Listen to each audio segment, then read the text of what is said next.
Spiral,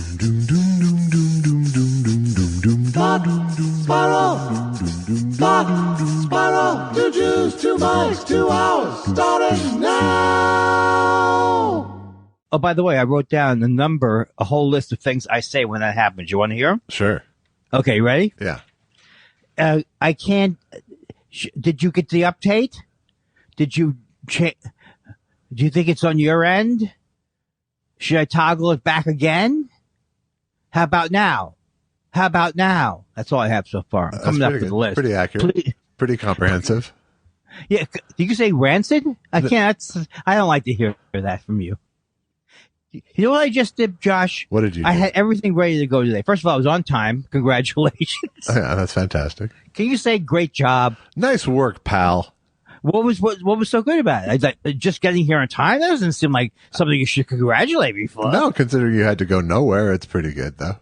That's not nice. My dad died this morning before the show, and I was going to cancel it. Yeah. But I did not cancel it because I care.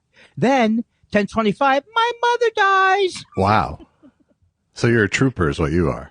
Right. 10:28, my sister goes, hello, guess who got it wrong? I'm alive. Wow. This is like Dallas now, this show. I don't remember. Is that the Dallas? Did they have some extraterrestrial things? They had a season that was just a dream. They stole that from St. Elsewhere. The St. Elsewhere was the whole series was a dream, right? Yeah. Hey, just in case. As was Newhart. Yes, it was all a joke. No, Newhart still worked though, because Newhart wouldn't have worked if you had to come back the next week and do it again. You know what I mean? Yeah, after the ending, you mean? Yeah, didn't the joke end up with Suzanne Plachette in the bed? Yeah, because that's how all. Right, but I don't think there was ever any consideration of them coming back another week, though. No, that's what I'm saying. That's why it worked perfectly. That's why it worked perfectly. The way the ending ended it. Is what you're saying. Bob. Ooh, is his name Bob? Ooh, Bob. Yes, I'm having a barbecue, and I thought maybe you could give me some money. Was that Howard? That's the worst. That's the worst reaction to anything. Okay, how about do the same thing now? And I mean, there aren't a lot of people who have a spot on Bill Daly. I'll tell you that much. So, Steve Higgins does. It could still be a front runner. Yeah, Steve Higgins probably does. You're right. That's where I got him from. Okay. And that's why I was disappointed in my. Oh, I forgot to tell you. Did you hear that Putin has apologized and withdrawn all of his troops? He actually said, "My bad." My bad. Yeah. Well, I think by the time this airs, that's probably going to come true. So good job on that. No, Putin's favorite thing, and I don't want to get really depressing or anything, money, but what he thinks is his funniest prank, because he thinks he's doing a prank show, is when he says, "Hey, you guys, sure, you can leave now. Go through this area; it's all protected," and then he bombs the area. Right. I mean, that's some funny stuff if you like really intense prank shows. Yeah. Well, he tried the other one today where he said, yeah, sure, we can have civilian corridors, and they go through Russia and Belarus. Oh, is that what they were saying? Putin, why are we getting out at a station called Gulag? Why are we getting out of there? He's bad. He's worse than Trump. Yeah. Yes, he is. Isn't he? Yeah, he is. Well, no, he's not worse than Trump, because he could actually, if he said bomb, he would know. He wouldn't say, I demand that you let go of the tomato ketchups and give me some death. He's not that much more coherent, because have you seen his face? I got to go back to let go of the tomato ketchups and give me some death. I didn't quite. Why do you have to go back there? Because it was a beat poem. Oh, because I'm saying they claim, and of course they were wrong about all this, that he was some genius, and he's really not that much more intelligent than he's more cunning than Trump, right. But he's not. He's super crazy, like Trump. Yeah, right. But he didn't used to be. I mean, I guess he was just quiet, right? He invaded Ukraine 7 years ago. No, I'm not talking about that. I'm talking about when George W. looked into his soul and he thought he saw his soul. Yeah. What was he? It was just because he was quiet, right? He didn't say anything. Yeah, so they thought he was some kind of genius. Well, they were at a diplomatic meeting, so you tend to put on your best soul for that. Yes, and often he would say, "Does anyone need more strudel?" Which everyone thought was weird. Very strange to go German. Do you think that's a prank shot of him at the end of that? Because the thing I can't get over is him at the end of that desk, and then they're at the end of the desk, like 100 feet away, 100 yards away from him during a meeting. Right. I can't stop focusing on all of the wonderful, plugins that they have. They have a cough button. They have like 40,000 cough buttons. Yeah. Lined up. How did he allow that to be shot? I think he must have thought it made him look powerful. Yeah, I think he did. And COVID cautious. Right. And that's the only thing that I agree with him about is total paranoia. If he was me, he would have canceled their Moon Tower. Yes. I keep telling people, nobody seems to remember Kurt Russell in Russia standing up and applauding loudly when Putin sings Blueberry Hill. Nobody can remember that. And of course, I didn't look it up. Yeah. But you remember that big party they had with Mikey Flynn? Yeah. Is his name Mike Flynn? Yeah. Yeah. You remember he was in Russia, sitting next to Putin. I used to call him Putin. Putin, when he got the humanitarian of the Century Award. Right. What were they doing? I'm just saying. And that lady that you thought was great, Jill St. John, that can't be her name. It's not Jill St. John. No. Jill Stein. I do think Jill St. John is great, by the way. Oh, I used to really be attracted to her. Oh, baby. Oof, sounds disgusting. A small 8-year-old boy drooling over Jill St. John. Is that less savory than a 65-year-old man? No, it's all disgusting. There's not one part of my life. I'm not even going to have grandpa is cute. I'm never going to have any of that. All right, no. It's all going to be, Andy's good. I would not go into a room alone with him. What? Such a mean old man. That song. Such a dirty old man. Now that's Paul McCartney, right? No, Mr. Mustard was John, actually. How come I can't get this right? Oh, that's right. It does sound like that. He's a dirty old, takes him out to look at the Queen. Oh, come on, that's a classic. Uh-huh. And I always think of the first guy from the Hard Day's Night movie who plays Ringo's grandpa. Wilford Bramble? Yeah. Wow. He's very clean, man. He's what? He's clean. He's a very clean man. Hey, you want to hear? I heard that you were in the mood to hear my Liverpool accent again. Oh, am I ever? Is there a time where that mood doesn't occur? Okay, that was a bad sentence. Let me try again. Okay, go ahead. Is there any time I'm not ready for your Liverpudlian? Okay, all right. Here you go. You ready? Ooh, John Paul. So I'm claiming that one of them would say, "We're John, Paul, George, and Ringo." Why would they say that? Yeah, they shouldn't. Ringo was very funny. I love that one thing Ringo does where he starts dancing crazy at the podium. Those guys were high. That's what I'm thinking. Even at all times, they were nicely high. The Beatles? Yeah, I think most of the time, past 1965. I think they did. And Bob Dylan's my hero. Bob Dylan's my hero. Shut up, Bob. They did a great job. They were funnier at interviews until he did the Jesus. I told him, don't say we're bigger than Jesus. I told him that. Yeah. Why? You are bigger than Jesus. Therefore, saying it it'll create too much pressure for your next album. We're better than Jesus. But did they listen? They didn't say that. He didn't say we're better than Jesus. No, he said nothing like it. No, he didn't say we're better. I can't even get the thing. We're bigger than Jesus. Better than Jesus. There would have not just been a burning of their albums. They might have been killed. Yes. Hello, fellas, I'm just saying I'm better than Jesus. What do you mean you're better than I'm better as a person. And what's with the accent, John? I'm God. I'm God's son. I'm better than they're better. Oh, God. Stop and focus on the accent for a second. Okay. It's so hard. I will stop. All right. Hello, John, Paul, George, and Ringo. Ringo. Hey, Ringo, what are you doing? Oh, just doing me thing. doing me thing. Oh God.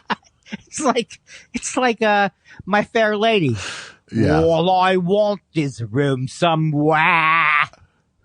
See, that's not bad, right? That was closer. And okay, this one I always nail. All right. And they don't even say this anymore. Hello, Governor. Hello, Governor. Okay, good. What? Oh, that's what. Isn't that what Ricky Gervais says? What? What? I think that's what Ricky Schroeder says. Why is Ricky Schroeder? What happened to him? Was he ever that seems great? very- Was he was just a kid? No, was he he ever that sucked. great? We don't know. I can't remember the show he was in. He was in Mr. Schroeder, right? Silver Spoons. That's not even a show. I know who it is because there's one guy I like in that show who plays the grandpa. Who is that? He's a John very Houseman. funny actor. It was John Houseman on that show. Mr. You want to see? Sure, you said, do I? So don't you, Mr. Timothy Bottoms? I don't think that was his name. Timothy Bottoms. Don't call me the name. I'm an actor in the movie. Come here. Here's a dime. Call your mother and say to her that I told her she's a whore. A whore. Your mother's a whore. Here is a piece of paper. I suggest you chase it. Mr. Small. I hate your guts, stupid teach. Mr. Schmibble, that's the smallest thing you've ever said. Here, go to the back of the room and throw the dime in the air as a piece of stage work, which is what he does. Yeah. I I don't think I've ever seen the paper chase in its wait a second. entirety. Is he not in that movie? I think I got the wrong guy in. John Is he in Houseman it? is, yeah. No, Timothy Bottoms. I'll go with Timothy Bottoms. I think it was him, but I can't swear. You know, I don't know that TV was so much better back then. Well, it was Like a they movie say. originally. It was a film, and then there was a series. Oh yeah, I know it was a film because I was one of the films, and I'd be interested to see what the date was because I loved it. I saw it in the theater. I'm gonna say it's like 74. Right. So I would have been in high school, definitely saw it in the theater, and I'm walking around going, "Oh my God, genius! How did they come up with these? How the fuck did they come up with these?" First of all, the plot, crazy. He dates the daughter. How is that possible? That he dates the daughter of a professor. So right away you're like, is this movie some kind of crazy foreign film? And what was it? What was the good part about Houseman? Shut up. Come here. It was Take this to the principal. It was 73, by the way. Okay. While you were ranting, I was researching. Yeah, but you know what's nice is that people say I have no. People say I'm no Roger Ebert, but I did see some movies when I was in high school and stuff. Yeah, that's good. Yeah, but did you have a thing where I worked at the movie theater and I got to every day I got to put down the orange candy on the floor, and I'll never forget it. I saw Cinema Paradiso. What is happening? I'm saying I'm doing I'll tell you why I'm so smart. Do you know why I'm so familiar with films, Josh? Because I grew up in the theater. My feet stick when I'm not in the theater. I'll tell you how much I like the theater. I will eat a box of malted milk balls 4 times a week, regardless of whether I'm at a theater. Now you tell me. Do you think that we are? Oh, I was child of the TV, so that's like so that's the first. No, why am I thinking whose parents let them go to the theater? Was it Martin Scorsese? These great film directors. They always go, "I spent 7 hours a day." Didn't Woody Allen spend 9 hours a day watching movies? Well, I think that was a lot. I mean, I think because it was a day-long thing to go to the movie theater on a Saturday, you know? Maybe I was not old enough to experience that. I don't think you were. I do remember. I don't even remember that many. I do remember They had the newsreels and then the cartoons. So they and then first a double feature. I'll never forget the first time I came on. The first time I got to the movie theater, they go, Hitler. Before we begin, Hitler has resigned. Jews on the march. Bum, bum, bum, bum, bum, bum, bum. Sorry, Jews. That was the wrong door. What's that voice? Sorry, Jews. You made another mistake. Sorry, Jews. Don't get on a train. Sorry, Jews. Wow. This is delightful. This is delightful and means nothing. Later on, they go, how did you know when the podcast was going to be good? Oh, usually when I would say something like, go, go, go, go, I'm a little pygmy. Oh, can you say pygmy? Because that's an actual thing. I think you can say pygmy. Not like that, though. Excuse me. It would be insulting, sir, if I called you a pygmy because you're so I think short. it has to be a pygmy that you're talking to make it work. Right. And they don't like to be, hey, pygmy, eyes front. My good friend was in the Peace Corps in Uganda and brought me home a pygmy bong. A pygmy bong? The pygmies love the weed, apparently, and he did some smoking with the pygmies. Just everything you're saying is a lie. No, it's a it's lie. not. I have a pygmy bong. And it's a gourd with a clay Yeah, but you bowl. still can't stand behind the pygmies love the weed. I mean, it's secondhand knowledge from my buddy, but apparently that's the case. Are pygmies smaller? Is that what the whole thing is? Well, not than you, but yeah. I would be one of the taller pygmies. You right? would be king of the pygmies, yes. It would have to be an honorary thing, though, I'm afraid.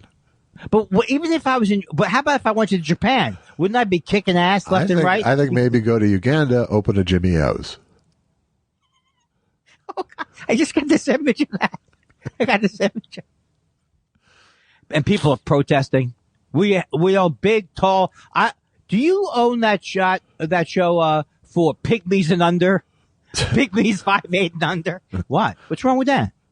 You don't open up a shop called Pygmy World. See, every time I say pygmy, it sounds like a word you shouldn't say. It does truly sound like it's a slur, but I'm pretty sure that they're owning it. If there are any pygmies in our audience, please either set me straight or forgive me. Did you know that Eastside 76 is also the official pygmy? I did not know that. No, but welcome. I'll tell you one thing. I'm going to put a clock on now. I'm still talking about this in 3 minutes. Yeah. It's going to be horrible. Because pygmy dug in. I'm just going to say one more weird thing, and then if you think it's too weird, take it out. All right. Do pygmies not sink in quicksand as much because they're lighter and more buoyant? Why would I think that's weird? Because it's a white guy thinking about Umbaga. That's all I think of as Superman. Superman, Umbaga. That was Superman speaking the language to them. No. That would be like, that was all the bit actors in the Superman serial were incredibly bad. Oh, Zimbabwe. Oh, that's what all you had to do to play an insulting foreign person back then.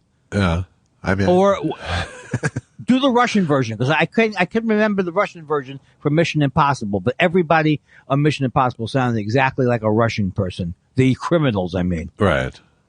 You get out of. That's not what it is. Someone was doing it last week. Look at this stupid American with the exploding tape. You stupid American! I shall kill you now, American. What is that? I start getting into This accent will break down in 5 seconds. You know what? Mission Impossible was the original MacGyver. Who is with me on this? I can't remember the name. For years, remembering the name of the guy who was the MacGyver on Mission Impossible was one of my go-tos. Yeah. Can't think of his name at all. Yeah, James Franciscus. Yeah, okay. Okay. Rate on a scale of 1 to 10 how funny my mispronunciations of names are. Okay. 1 to 10. 10 being, well, you do some funny, moving around. I'm rating the whole genre, or are we going case by case here? The whole genre. Whole genre, I'd put it at about I'll give it a 4. Ooh, I like that. I'm not going to say, you think what I'm going to say is low. Au contraire, I have a whole page of go-tos and mix-em-ups. Fantastic. And topics to talk about. Okay, you ready? Okay. Topic 1. The nuclear freeze. Bring it back. No, I sort of have this strange belief in nuclear energy, I have to say. Well, actually, nuclear freeze wasn't about energy. It was about weapons. Fake. Yeah, it was a fake. And they had a lot of Russians who infiltrated, and they're like, yes, that would be very good. We shall agree to that. We won't. Yes, look at my face, American. Do you think I would go back on this deal? What is this? Foreigners are all... I don't know. It's gotten very xenophobic on the show today. I'll tell you what it is. When you grew up it's like people grow up in different atmospheres. I grew up with so much prejudice and hate on TV as part of the plot point. You know what I mean? Yeah. Foreigners were always like, oh, hookah booga, haga, haga. So I can't help but, what's it called? Regurgitate it. Yeah. But then there's a time to say, that's over now, Andy. It was what it was. Now stop doing your impressions of foreigners from the 40s. You Schweinhund. Major Bachelda. Yeah, I think it's time to globalize your comedic worldview. Update the impression. First of all, I'm not an impressionist. Why am I gauging how good my impressions are? Well, because you're really committing to them. I think that's what I do bring to the table. Yeah, commitment is ridiculous commitment to whatever stupid idea comes to my mind. Yes, I believe you are the king of misplaced commitment, in fact. That's right. And thank you for finally saying it. Finally. I am going to make another argument to you that is not even a controversial argument. Okay. I'm going to argue that the neighborhood that we live in, which is the Valley, that the shops are getting better since the pandemic. What do they call that? Green shoots. Green shoots. I don't know what that is. Green shoots are like when you're saying something is changing in a country. Oh, and right. Gotcha. I see a lot of green shoots. Right. So like we have I saw a garden store near us. I saw a place called Second Hand or Second Street. Come on down to Second Street. I'm just saying there's new store. Now, does that mean because the whole economy cratered and all those other businesses went out of business, so slowly something has to open up? Or is it turning around the country? I don't know that the Valley can be used as a barometer for the rest of the country. You know what? The Valley can't even use it as a barometer. You might need to start taking longer walks. You know what? What you're saying is absolutely right. I can walk from where I am very nicely, but then no matter which direction I go, all of a sudden I'm on a freeway, I'm under a tunnel, there's construction on my nose. Yeah. And some of these streets, like you told me, you love to go strolling down Sepulveda because it's just like it's being like country air. And it's a little bit industrial around. It's not as pretty as I thought it would be. Sepulveda. What kind of humor is this if you have to call it humor? Do I have to? No. Okay. All right, good. Okay, good. All right. I had here's another thing I saw in the news today, Josh. Yeah. Is this the right way to describe people leaving Ukraine? They're flooding the exits? No, I guess not. No, inappropriate. Right. Inappropriate. Okay, so now this is part of my new, what is the deal with these news people? How do you feel doomed? Like we shouldn't even go, like I don't watch TV much, but I should at least know because it could be. I mean, is it getting worse? Are we in big trouble? Well, it depends. It depends what the we is. Well, one thing that's good about the Putin thing is that it brings evil into highlight again. Yes. You can't argue this guy's not evil. This guy will kill someone just because they say, I'm trying to walk down the street. You promise you're not going to shoot me? No. Well, what? Oh, God, do a Russian voice with that. No. Please leave. Yes, I promise not to shoot. Are you sure? Because I will not shoot. Who am I to shoot? Go, please. Please use the safety corridor. You agree that I'm leaving and there's no reason to shoot me, right? Da. Okay. I'm leaving now, Russian. I'm going to shoot you. It's like Benny Hill with bullets. Okay. Don't you hate when you don't do this so you don't have to suffer from it? Yeah. When you hit something so hard. Yeah. It sounds I hit almost nothing hard unless it's like a diamond impression. That's your hook. I will hit only singing impressions get hit hard with me. Here are the true crime things now, Josh. I won't watch now. Oh, good. If here's That's the most efficient way to go through it, isn't it? Okay, you ready? Here's the way. It's like Under the Boarding. It was called Under the Boarding House. Right. Okay. I think you've refined that since porch, so that's good. I mean, okay, you're telling me I like what boarding house brings to the table in that. I do. Thank you. Well, it's a famous boarding house murders were somewhere, I think maybe in Northern California, where this lady was, come on in and stay in my wonderful house. Oh, you're out of luck? Even the better. Would you like some breakfast before I kill you? And if someone reaches across the table for food, she kills them. No. Oh, I'm so sorry. I did not explain the rules. The rules are, I will act nice to you first, initially. Why does she have a British accent? Because she's evil. She's evil. I had written, so I think that's all the ideas I'd written down today. Under the Boarding House is the only one on the list of crime shows. No. I also had Putin Apologize was a bit. Oh, okay. Flooding the Exits was a bit. Not a bit, but a reference that I worked on. Yeah. When are you coming? When are you going to do your homework? You ever think of that? I don't know. When are you going to stop talking? There you go. I went on. You know, people have been saying that, and I don't think this is true, Josh. Yeah. But I've been hearing from friends, family, the guy on the third floor, that I won't let people talk. And it's like, seems to be a, and it I seems think to be, and I think it that, seems that, and I have to say that. I could have gone 12 more times with that. I know. No, I have to say something clear. You have to start to say something. I don't understand it. I listen. Why don't I listen? But people talk, I listen. And they're claiming I don't listen? You won't do it. That's great. No. You won't.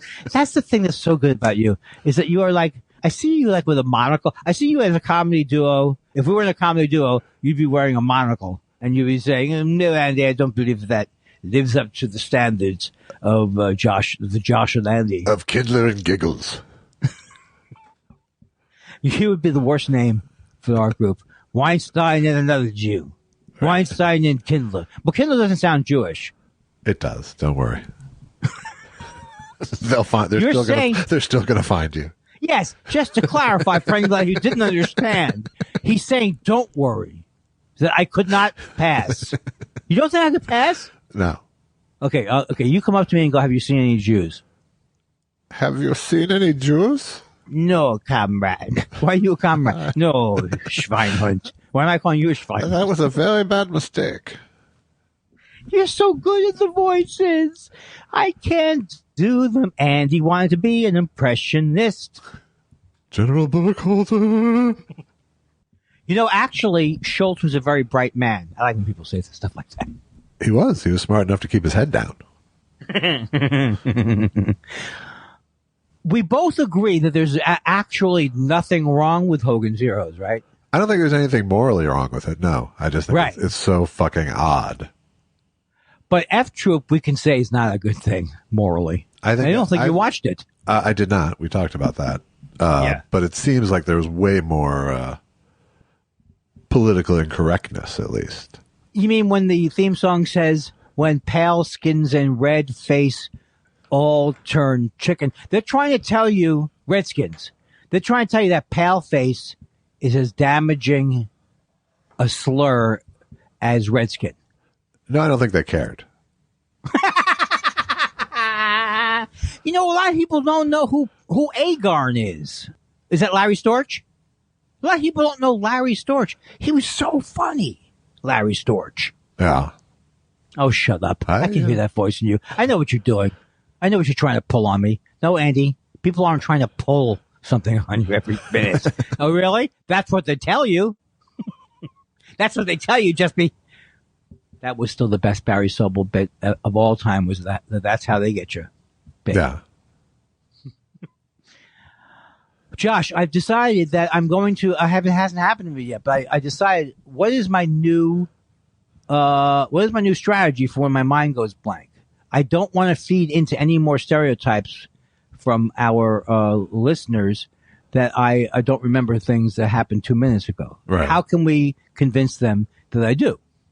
That you do remember things from 2 minutes Yes. ago? I don't know. You show some evidence.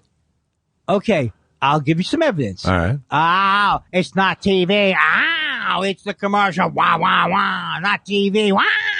It's those commercials. Wah, wah, wah. Okay, so I've heard that. Uh-huh. And then on this one, we've got letters. We've got letters. We've got lots and lots of letters. I'm tired of this bit already. Because of the bit. Every bit I do is, Andy's annoying. Andy, do your annoying bit. That's the subtext for most bits, at least. That's right. Hey, Josh, have you heard my new tribute to drunk people? That might not be the story, but it's what it's about. Ooh! First of all, I still get a kick out of saying show notes. And the more, and do you notice now, you don't even listen to things, but they all have show notes. We're the only show, and I'm doing so much work off the air that I was wondering if you could take it. Well, you know what a show note is, really? What is it? A producer's job. Alex. Yeah. You know, would it kill that? Would it kill him to show a little initiative? It would, and it should. When did I start? Did you call me fuckface, or did I call you fuckface? How did it happen? I think you started with fuckface. And I thought it was so funny. I called Megan Keister fuckface on the other show. How did that play? She just gave me a funny look there. She gave me a little funny look. It's a pretty hard edge word to call a girl. I know, but you know how you assume everybody's in on your bits? Sure. Hey, I did a fuckface bit. Excuse me? What? No.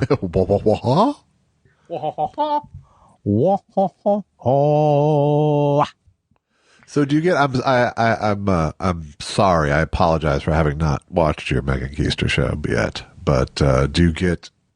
Is there interaction? Why would you apologize? Well, it's because 45 minutes long. Do you want to watch me for 45 minutes? I listened to your Jen podcast.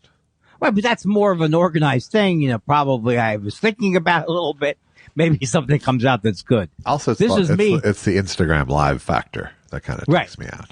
All right. So, anyway, or you were anything asking live, really. Right. So, well, I forgot. You had a question now. Is there, during your show with Megan, is there interaction with the live viewers, or is it just you two? Oh, I just read the chat stuff. Okay, that's what I mean, I guess. Yeah, exactly. But it's a 45-minute show. I do a 20 minutes in, or anytime it's slow, call attention to the lull. But she doesn't care. We're both in a lull. There's no show performance energy to live up to. Yeah. And then we don't do it every week. It's like my favorite show right now. We do it like once every 3 weeks. Yeah. So it's more a nervous tick than a show. Yeah, that's the way the reviewer. That's one of the best reviews we had. It's like a nervous tick gone crazy. It's like a guilty pleasure without the pleasure part, and all like that. By the way, I think it is now. It might be federal FCC law that a commercial work in Wait What now. I just even can't. There's been another boost in the wait whatitude of the world. But I'm seeing. I didn't think there was another plateau, but there is. Well, it is now used in almost every TV show without even calling attention to it. Yeah, I've heard it. I hear it all the time. Wait, what? Wait, whoop? Why don't you just? Even if they switched it around, I would be happy. What? Wait? No. Not quite that read, but there's a way not to. Not quite that read. What? Wait? No. What? Wait. Wait. That's how you play it. But you wouldn't you, if you were in the staff, you'd say, guys, someone's got to call out. I would hire a staff member just for that. I would at too. this point. I would definitely be paying a lot of money on does this historically work? Because almost every time they have a sitcom that's set in another period, all of a sudden the guy's got he's got an MP3 player in 63. Yeah. That's the worst argument I ever had. Andy Kindler's anachronism watch. It's a digital watch in 1950. And we're back with continuity. Hey, Josh, did I ever tell you about the time I saw the Brady Bunch? They cut back to her. Not only is the glass gone, but there's a pigeon in its place. Wait, what? Okay, now this is our favorite part of the show where you listeners, you call in and you tell us inconsistencies that you saw. I've got on the line, I've got Josh from Studio City. Josh. Yeah, hi, Andy. How's it going, buddy? It's going great, Andy. I love your show. Thank you. So what do you got for us today? Well, I was just watching Deliverance the other day, and I noticed that when Burt Reynolds comes up from under the water, he's not wearing any pants. I did not know that. Is that really true? Let me check with my engineer. I don't know about that, Andy. I'll have to check on it. Well, if engineer Eddie doesn't know, God, I hate this show already. Well, it's not going to go on. See, that's where I go, oh, well, that's going to go on. No, they don't have shows like that bad on, Andy. No, they don't get past pilot. Oh, my goodness. Oh, you know who I saw together was Gilbert Gottfried doing something with John David. John Davidson's, I know you're not on Facebook, but the fact that I loved him as a kid and I didn't know why. Right. And he has the same wonderful energy. I still don't know why. Yeah. But you still love him? What's that? You still love him? I do. I don't know what it is. I love Has he reached the ironic self-awareness phase of his career? Yes, because he's already ironically self-aware. I mean, he's already self-aware. In other words, he doesn't take himself seriously. Right. But he probably does think I was one of the best goddamn crooners in the history. And I cannot. He didn't go Woolery, is what I'm saying. Oh, no. I think he's a nice guy. Yeah. Chuck Woolery is a monster of some type. He is a true monster.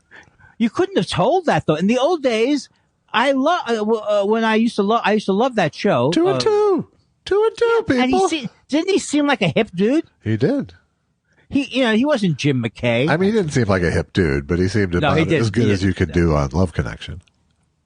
Actually, it wasn't that he seemed like a hip dude. He seemed like a friendly, nice person on that show. Yes. And he is not. He's horrible. He's a monster. Who smells like blue emu. Is he a monster because no matter what kind of person you are, after the third or fourth year of selling the what are they called that goes in your penis? Catheters. Yeah. It just drives you crazy. After a while. Chuck, it's Bobby Schmeckel from the Catheter Company. I wanted to talk to you about the new copy. That's it's weird that how that worked out. Yeah. No, I don't want. Now, look, Chuck, I don't want to ruin your read or anything, but hey, wait, I'm gonna get Larry Schwantz on the line here. You know what? Peter Putz wants to jump in. Right. Look. The last thing people want to think about when they're having a catheter is pain. Hey, Dave Von Schmuck's on the line too. Yeah.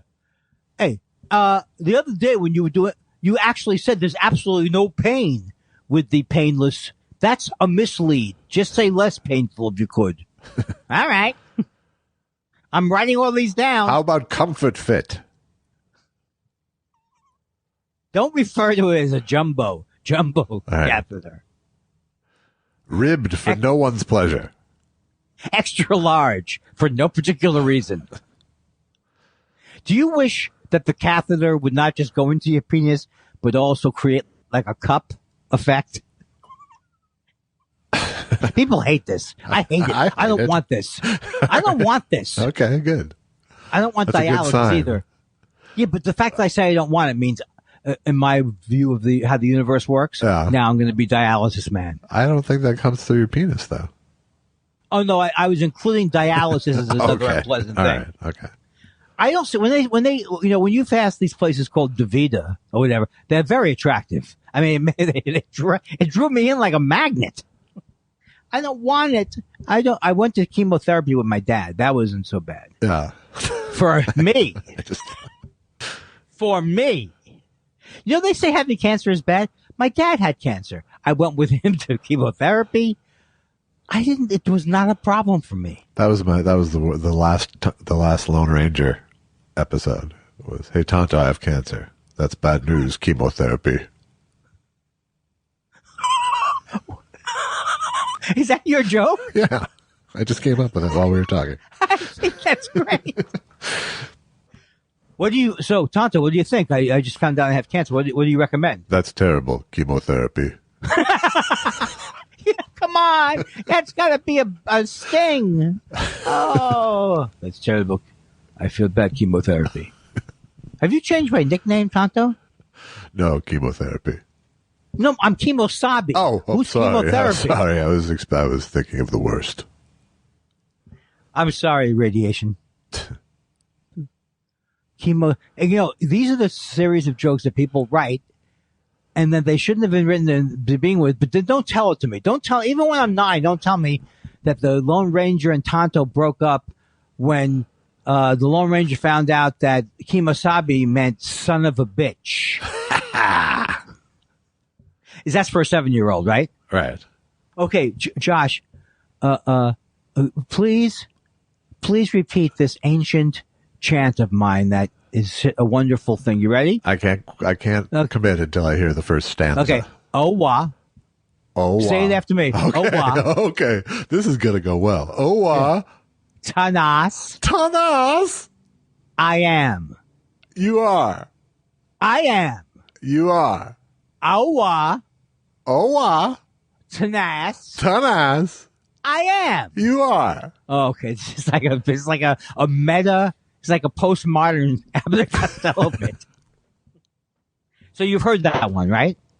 No, I didn't get it. Oh, what an, if you say it fast. Yeah. Oh, what an ass I am. Yeah. Oh, what an ass I am. And I agree. It was such a terrible joke that when my uncle told it to me, he changed it to goose because he thought it would be Cleaned it up. more palatable for kids. Oh, what a goose. Oh, I what's a am? goose? Oh, Yeah. wow.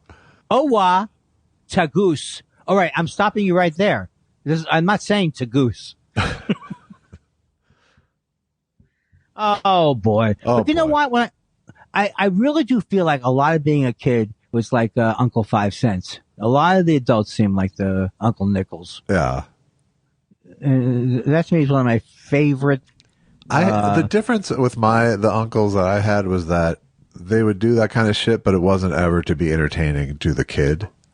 Oh, It was meaner and to entertain themselves. adults really can't make the argument that they're much better than children. No, they can't. They're more mature. No, there was plenty of mean streaks running through my extended family. Well, that's true with that to me is another reaction to being an oppressed people is you turn on each other. Right. Oh, great. Oh, great.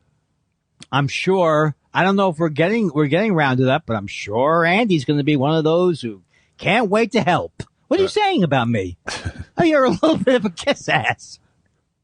And you think if I was taken up by the Nazis, I would be that way? And I start to think about who I'm going to inform on. All right.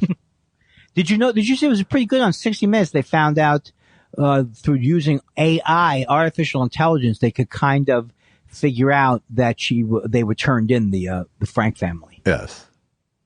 And you saw that? I saw it and we talked about it the next day. Josh, it's not funny anymore. It's really not funny anymore. It's really not funny. What? And I think it's getting worse. I'm not kidding you. Why'd you call? I didn't call. I can't even You do called that me. bit good. You called me. These bits about losing your mind are so funny until I have dementia. Shouldn't I don't you think I dodged the bullet though? Which bullet? The dementia bullet. So far, yeah. No, don't say so far. That's why I wasn't looking. I need Yes, to feel better. you're in the clear. That's good too. I need you to say it like a doctor, like, no, if you haven't had any symptoms at all. What do you mean I haven't had any symptoms? I haven't been able to remember the last 5 minutes since the 30s. Since the 60s. Since a funnier era. Mr. Kindler, I think you're doing fine. Thank you. I'd feel a little more solid if you had worn pants to the appointment. Jim, you bring up a good point, Jim. You know, the wrong name thing is always indicative that you're losing your mind. Yes, it is. And there's still a joke I predict will never not be used. You know, it's like it still could be funny in the future. It's always a good sign of insincerity. That's true. That's very, very true. Because it's both wrong and arrogant enough to commit to using it. Do you think when we're doing our podcast that we should still check every 20 minutes that we're not supposed to be in a bomb shelter? What's your usual rate? When you see this stuff, though, do you ever say to yourself, I think it's going to come here now? I think it's going to come. No, I'll sort of get that. I'll get that war room map up in my head from War Games or Strangelove, right? And start picturing the nuclear volleys. I just still love that one point where he goes, "You're going to kill me." What does he have? His friend who's Russian in that movie. You're going to kill me, Kosygin, or something. But the weapons have already been sent. That's all I remember from that. Why do I have to prove that I've seen that movie? Why? You should watch it again, though. I mean, that's the nice. That's the nice thing about Wink, not dementia. I know. I thought we didn't talk about it, but I did see it like a year or two ago. Yeah. Again. Yeah. So watch it again. You'll enjoy it. I enjoyed it. That was the only time I've ever seen it. Oh yeah. Well, except for clips. Yeah. It was, during my time period where I go, big Peter Sellers fan. And then, realize I don't know anything about anything. Right. I've seen more George Segal movies than I've seen. Which is true because my sister and I liked George Segal and we thought the movie Touch of Class was hilarious. Terrible movie. Yeah. It's with Glenda Jackson. She's good. Yeah. Do you know George Segal was considered like a heartthrob a little bit, right? Yeah, but at the same time, Elliot Gould was. So. How did Elliot Gould? That's acting. That was there was the golden age of Jew movie stars. Well, they thought, Donald Sutherland was weird looking too. And they thought he was, I guess he had more of a. But he was never a real heartthrob. That's true. He was always more in the Christopher Walken part of the spectrum. Yeah, but didn't you think that Jane, so I always felt, but he did seem like he could sleep with Jane Fonda in that movie. In Clute? Yeah. Yeah, the script said it, so. No, Donald Sutherland's a really good actor. He's a great actor. I had to jump in there. You did. Great actor. Okay, I'm not going to say it one more time. I almost said it one more time. Great actor. Great actor. I don't think I'm ever going to see your doggies again. Because the thing I found out was your doggies, whatever happened to doggies have COVID? It was always a part of your imagination. It never was true? It was never really true, no. I think they found a couple of dogs that had COVID, but there was never any real concern that that was a transmission channel. So I should never be worried about loving your doggies again? No. I'm still not coming over yet. All right. You should especially not be concerned because one of them has barely any teeth left after his surgery last week. You didn't tell me you had doggy surgery? Both dogs had dental, went in for dentals last week. And so at a certain point, do they just have to remove teeth? Is that what happens? With all dogs, or it depends? Well, it's not with all dogs. And, the ones with better owners probably keep their teeth. Are you supposed to brush your dog's teeth? It's ideal if you do. What do you use for it? My own toothbrush? Well, I would have a dedicated one. Oh, well, I only share toothbrushes. Our next dog will have a brushing regimen that our previous dogs haven't. But Clyde, that's pretty cool. Clyde started losing some teeth when he was on steroids after his surgery last year. Oh boy. But that was because he also had, horrible tartar and it was bad. I feel guilty is my point. Right. But isn't that something you still have to take them in for? Yeah. To get like a deep cleaning, they still have to go under. Yeah.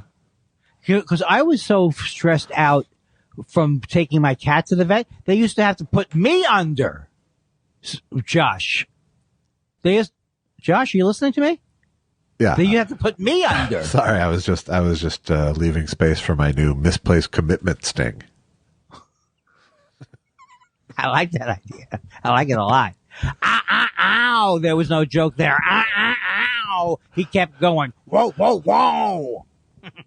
I giggle at myself afterwards. Yes. Self-satisfiedly. Self-satisfactionally. Self-satisfied. I think your back's feeling better because you sound happier. Okay. I realize I have a very annoying part of my personality, which I think my whole family has, which is, it's going to get better.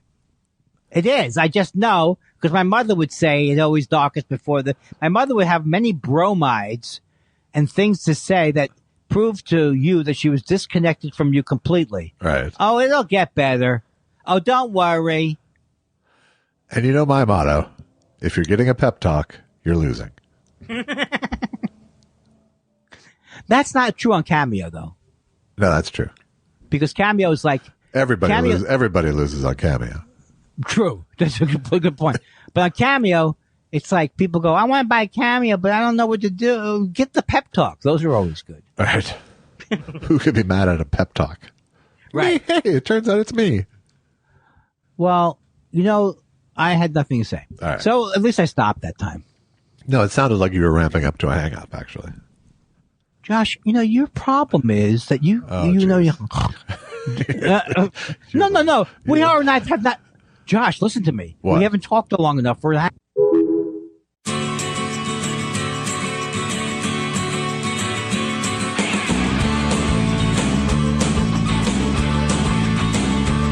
Well, there's some things I've been told, some things that I see.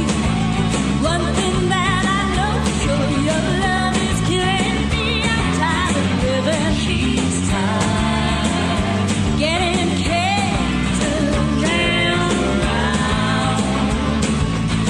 You've been putting me on your mark, get set.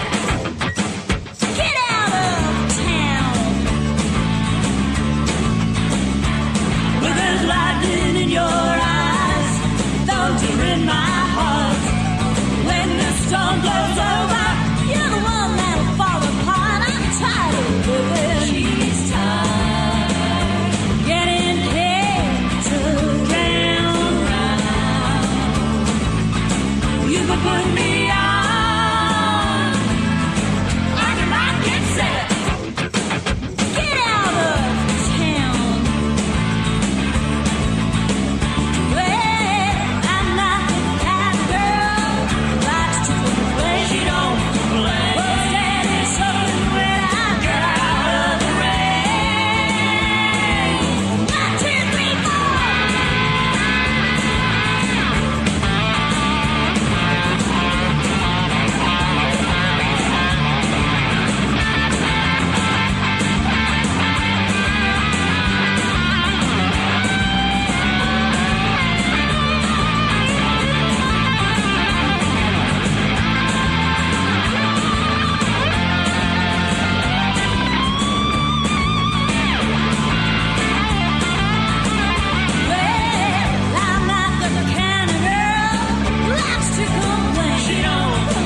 Well, steady sucking when I get out of the rain. 1, 2, 3,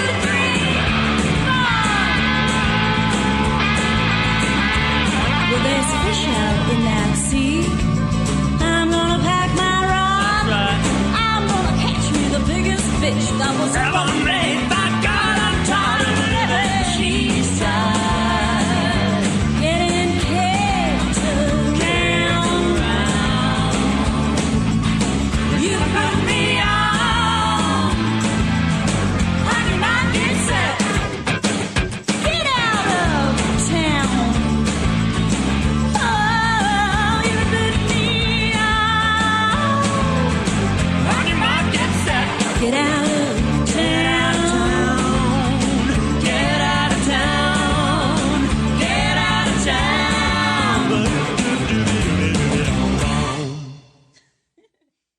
How are you?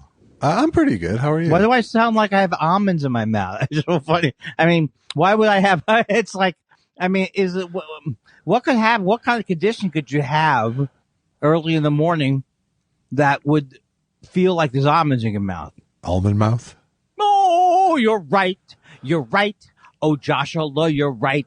You said something right. Hold on. I scored this. Hold on. Well, I need to ask though, are you eating almonds or are you just tasting almonds? Because there's a difference. No. I ate almonds before at 10:29, 10:28. Ah, I had to complete a cameo. really? Well, yeah. You were right at the deadline. Yeah, it was. It was an hour and 7 minutes. So if I started talking to you, That's not Then a I'd cameo. be- That's not a cameo. That's a lead. what does that mean? That's a lead. I don't get that. Why do I not get that? Well, do you know what a cameo is? A cameo is like a little thing you put on your chest. But what was it before that? Or after the thing on your chest, but before the thing you did this morning? Then it was after that. It was I know what you're talking about. Don't tell me the Van Morrison song. Oh, cameo. No. Romeo. No. No. Okay. Are you? Okay. I'm gonna really try to answer this Let's question. decode this joke. Like, I was really. What's that? I'm just trying to help you decode the initial joke, which you don't remember any longer.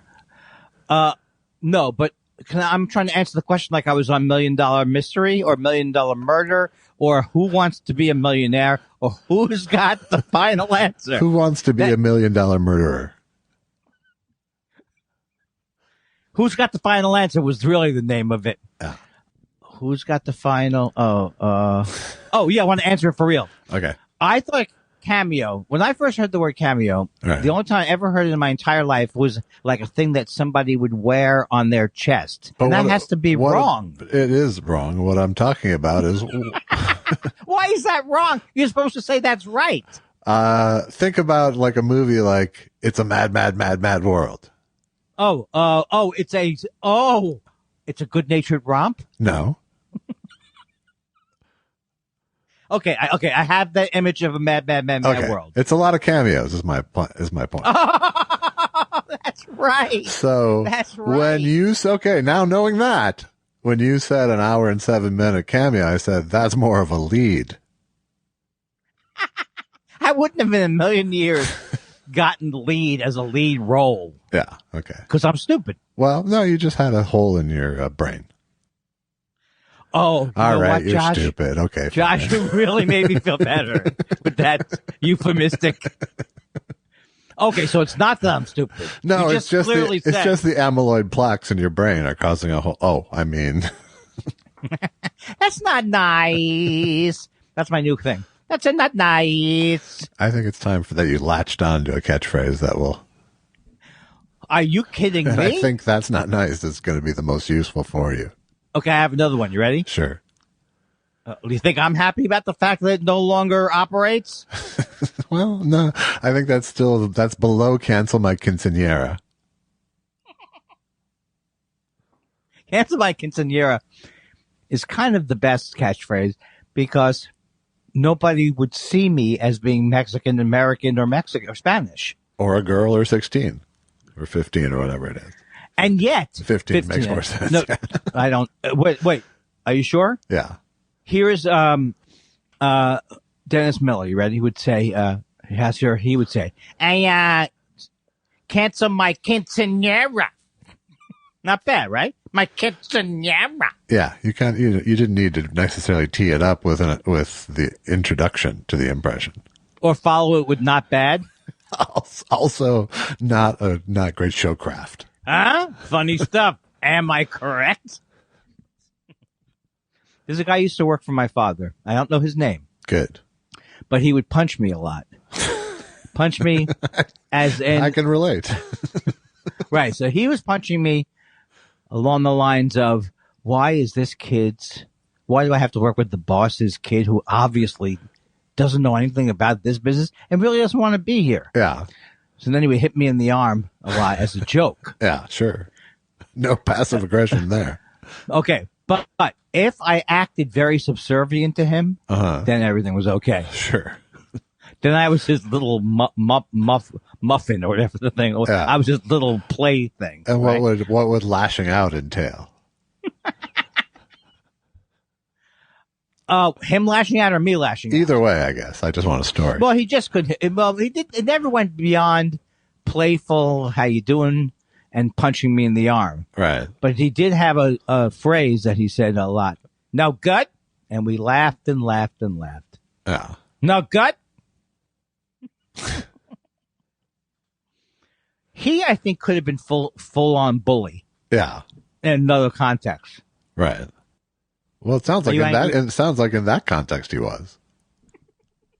Not that Josh. you're hard to bully, to be honest. Why would you laugh extra at that? Because I find myself being guilty of it occasionally. Josh, I'm so upset about this now. Something has happened now. What's happened? What did you spill? Oh, okay, I found it. Okay, you ready? Sure. I take Crestor, which is a small amount of statin. Yeah. Does it matter that it's a small amount of statin? Yes, it does, because it's a tiny pill Okay. that I constantly, every day, drop on the floor. Uh-huh. And then I noticed it on the floor, and then I looked up, and then I couldn't find it on the floor again. Oh, boy. Okay. Old man problems, those old man problems, they just keep rolling along like a Crestor on the floor. Did you get my, honey, did you get my Fixodent? Old man problem. Problems, I told you to get the antibacterial Pepsodent. old man problems, those old man troubles. Do you remember what is the name of the doctor who looks in my backside again? A proctologist. Do you remember when they said I was supposed to come back? Old man. You know, one good thing though is if it is cancer, it grows slower because I'm older. Old man bonuses, those old man bonuses. He smells kind of funny. He's pushing 70. That's sad. That made me laugh. The idea, and I don't want the listeners to think I smell funny. I think I smell fine, right? So far, but I've only seen you outdoors for the last 2 years. That's going to be the big test when I'm in the home. That's right. Andy, why does Josh keep saying, do I want to take a shower? Is that like a bit? All I know What is does he that the mean, dogs why keep take- noticing when you're farther and farther away from the house lately. So How do I know when I'm done? That's not that joke. When is he getting back? That's the Ellen DeGeneres show joke. Yeah. When's he getting? My father went out for a walk. When's he getting back? No, I know that's Something not like really how that. it goes. Oh my God! You know what? what? I lost. That's the 5th crown in the last 2 years that has dropped out of my mouth. Old man problem. Oh, well, the dentist, no, I said to the dentist, I said, seriously, is it like a law that I have to have a certain amount of teeth?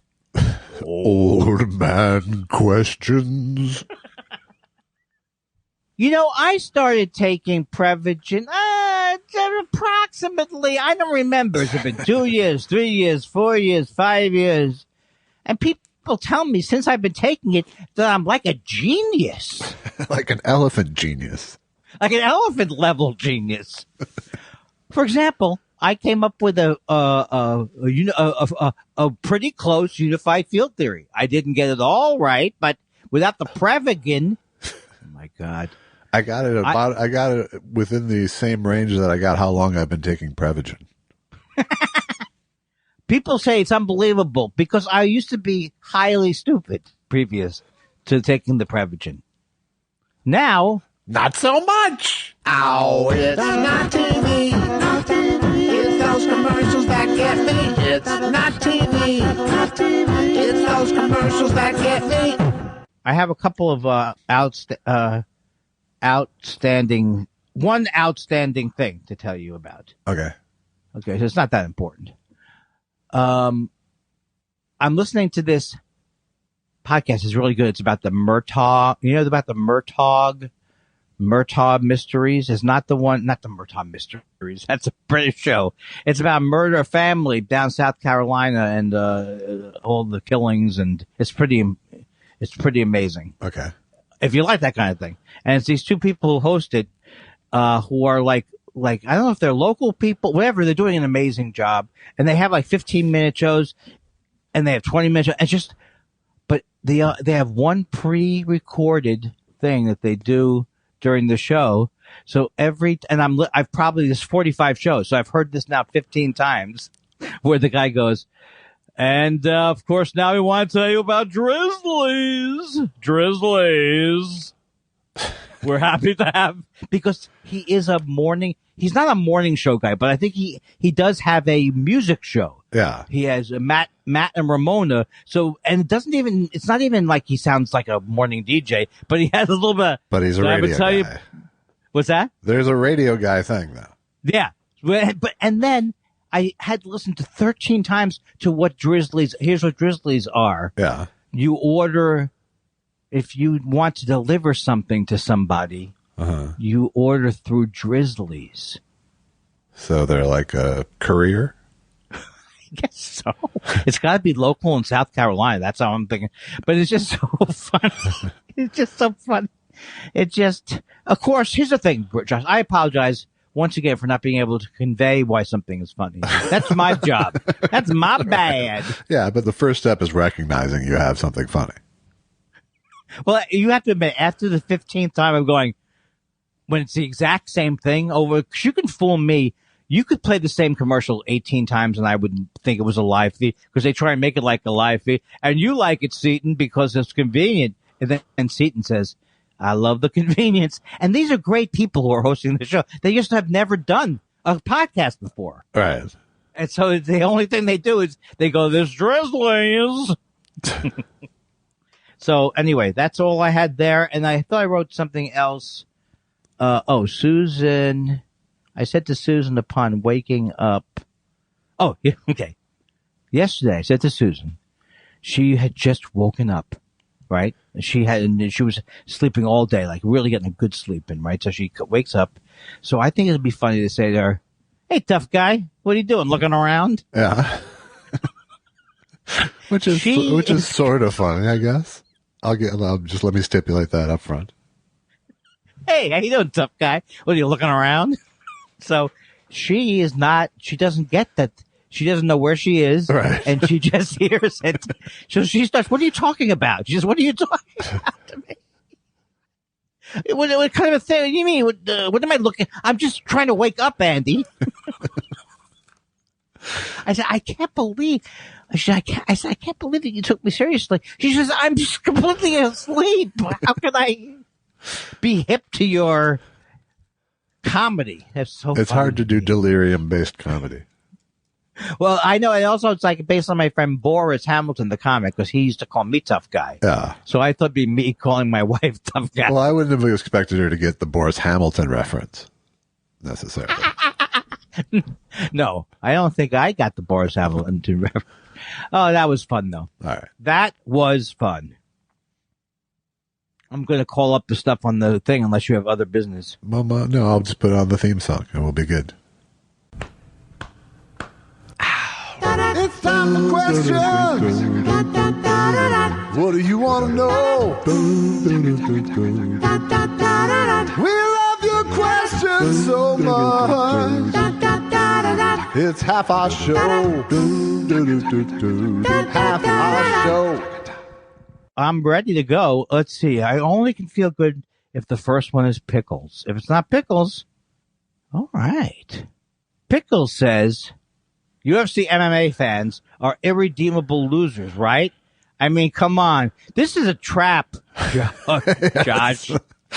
I know a trap when I see it. Yeah, and I just want to tell these people, I don't care if you've won the heavyweight division of the MMA. Kiss my ass, Right. you irredeemable loser. See, I think people think that they're going to easily... It's always good to sick Andy on the violent meatheads of the world. Do you think they were going to easily tee me off with that? Because I am an easy, but my dad would say easy meat. Yeah, well, and it has a Joe Rogan element, too. That's what it is. That's exactly what it is. Because then give me, yeah, you know what? I don't care about Joe Rogan and his 5th degree taekwondo. I'm a 3rd degree taekwondo. Can't you see me falling into this kind of conversation in a different life, trying to brag about my own taekwondo prowess and getting myself into I'm not challenging Joe. For a black belt, you have a great deal of taekwondo modesty. Well, I mean, that's what I would which I interpret as very little faith in your taekwondo. Well, no, I mean, I do have a high, because I monitor myself all the time, I do have a high knowledge that if you start to say, brag about, or even not brag about your taekwondo, it can't go well. You're It's gonna fishing. look like It looks like you're fishing. Yeah. Oh, did someone ask if I'm a 3rd-degree black belt? Well, I just. But does it? Funny. I mean, did it ultimately give you the accomplishment of feeling more secure in the world? Oh yeah, absolutely. Okay, good. Yeah. No, I mean, but I also used to think that I would have to be in a fight. That was like a misunderstanding that I had, that real men have to confront even crazy people, because that's what they do in Billy Jack or something. Right. And that is a false belief. It is. It's not one that I've ever held. Right. Though I have used my size a couple times in my life to fake it. Well, that's good. I mean, that's like, that you use your size and hopefully it works too. I mean, if I had that size, yeah, I would be such a fucking asshole. If I was your height, there's no question that I'd be, first of all, incorrectly thinking. Well, I have to tell you, the one time I was actually in a fight, it worked to my disadvantage. Why? Why was that? Because the littlest guy on their team told their biggest guy about me. Get him. Is this the fight outside the party? Yes. Get him. I don't ever want to be in a situation in my life where I hear get him. And apropos to you, my friend Barry, who had the karate skills, got an karate man when he struck his pose. Is that what he got? He got a mocking karate man? Yes, karate man. Well, I'm proud of him for going into the position even. Yeah. Was he use it okay, or he didn't use it? He didn't have he wasn't a 3rd-degree black belt. Oh, it's karate man. That is the worst. That is the worst when you employ things you studied and it's mocked. Oh, it's like Bruce Lee. It's like Bruce Lee up in here. Yeah, at least I didn't take fatness classes. What do you think of my new stage name? My new cute boyfriend nickname being Belly Lugosi. Is that cute? I would like to have some bread. I would like to have some dessert. Well, I guess that part isn't. I want to suck your jelly donuts. I would like to know if I could have seconds. I like that he starts out with the premise of the sucking the blood, but just goes right. I want to inquire as to what kind of after dinner wine you serve. I am Belly Lugosi. All right. It's fun for me and my wife. I understand. You don't have to get involved in it. Sous vide. But we are cute. We are cute. Sous vide quote tweets a tweet that says JetBlue pilot. Oh, it's a news item. JetBlue pilot removed from cockpit by police in Buffalo on Wednesday after a tip from the TSA. After a tip from the TSA checkpoint blew a .17. Yeah, this I thought was. And Sous vide wants to know, hey, Foster Brooks, where was this pilot removed from the cockpit? Oh, I see it. Where was that? Where was it, do you think? It was just outside of Rochester, in I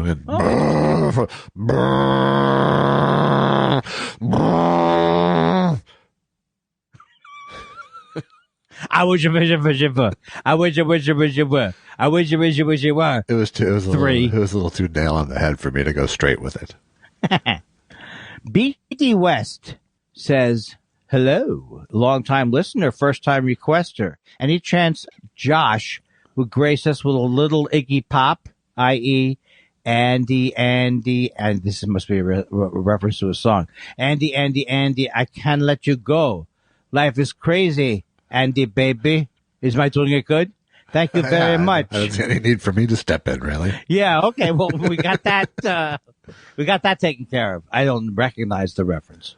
I was reading Dave Grohl book, and I usually speak better than Dave Grohl book, but he was talking about Iggy Pop and his a young encounter he had with Iggy Pop and talking about how he was like 5'7".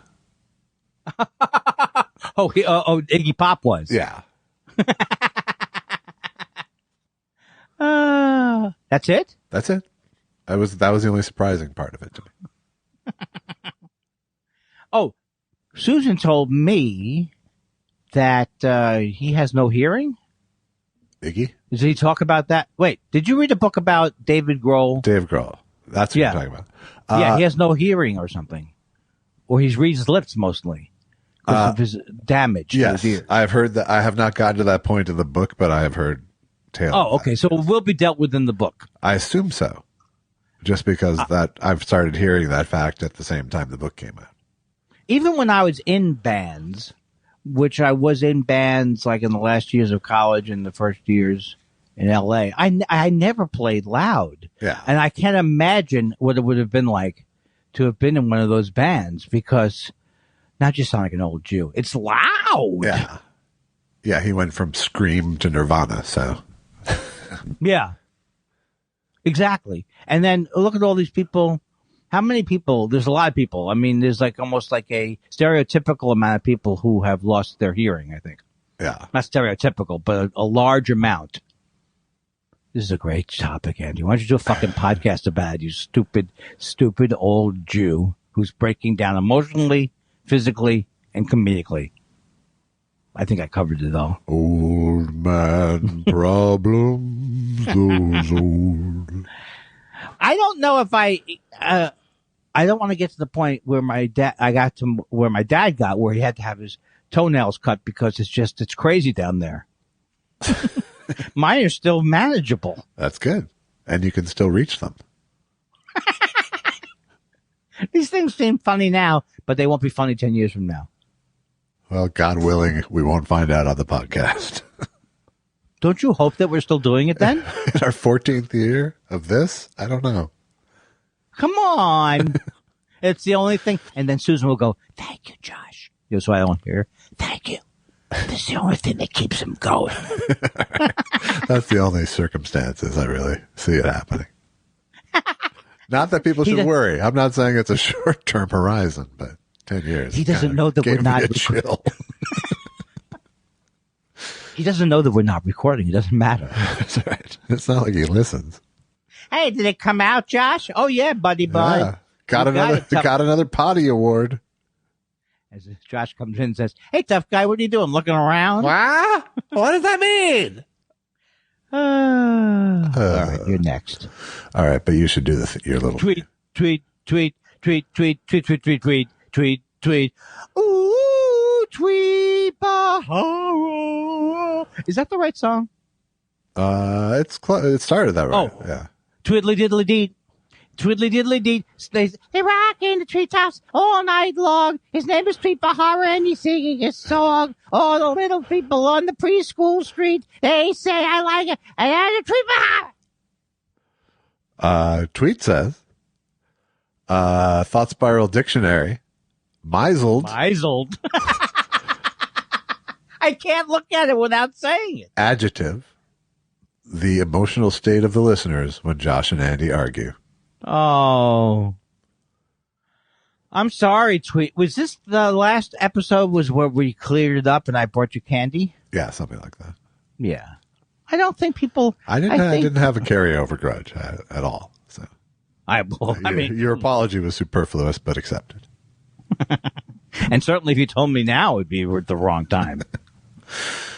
Tweet also says, speaking of that fight, you know what Rodin sculpture Jon Stewart won't be posing for, according to Andy? The Thinker. Thinker. I kind of have a memory of... I do have a memory of that now, which the doctors say is positive, is a good sign. That's what they say. Yes. Okay, what do they, when they show the thread, what do you do? You can click that if you want to read the whole thread. Okay. A.D. Morgan says, I'd like to hear. A.D. Morgan, why do I say says? A.D. Morgan inquires. Because I do. Oh, okay. A.D. Morgan says, I'd like to hear J. Elvis Weinstein doing a hybrid impression, Mickey Rourke, in a scene from his movie The Wrestler, with Andy Kindler doing his impression of Todd Barry. I would love that. Sounds like a fun thing. I don't know who And Mickey Rourke is. What is that, a hybrid impression of Mickey Rooney? No, Mickey Rourke. Well, why? Yeah, it's Mickey Rourke and Mickey Rooney. Oh, okay. Yeah, because he says, next week I'd like to hear Mickey Rourke-ney in a scene from Breakfast at Tiffany's with Andy Kindler's George Peppard. So, yeah. I don't do George Peppard, but I do an Audrey Hepburn. Yeah? All right, so it's up to you. I can't do it. I can't even do it. Forget about a hybrid impression. I can't even do the initial one. Hey, kids, let's put on a show. How about that? There's my... Very good. My Mickey Rourke-ney. And I'll do the Todd Barry. Hi, I'm in the, can you tell? Hi, I'm Todd Barry. I'm in a movie. Don't tell me I looked at the camera. Bullshit. It was a great take. How come there's no follow-up work for the rest? He happened to be excellent in that movie. He's an excellent actor. I'm just putting him down because I don't have anything. All right. I don't have any serious. I always wanted one of those serious movie roles, Josh. The Fiddling Horse. Boom. It happened. Fell in your lap. Boom. Boom. Dan Wade. Talk about something that went smooth as silk, too. That shoot. Absolutely.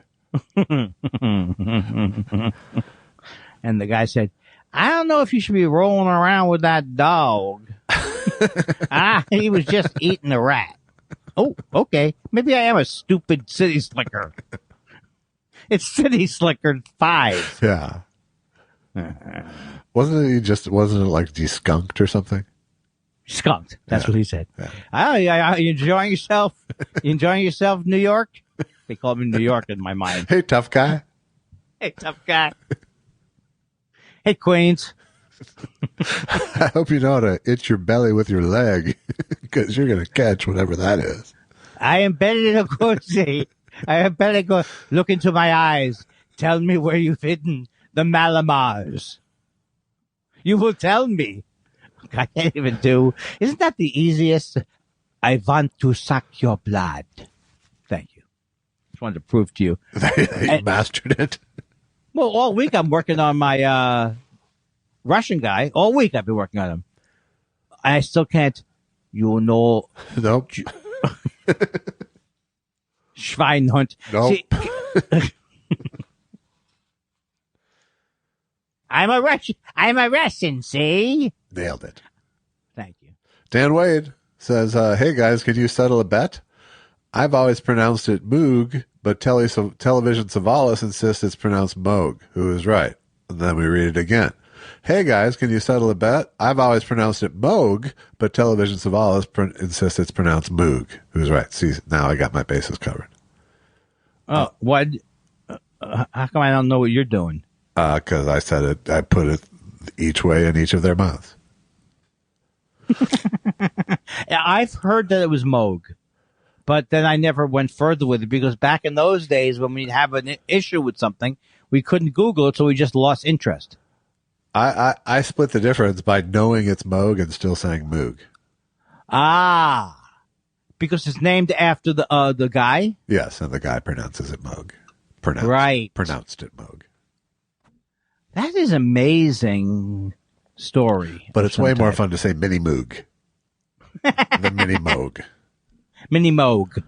It is one of those words where just like it's a little bit in the territory of the Frankenstein the monster.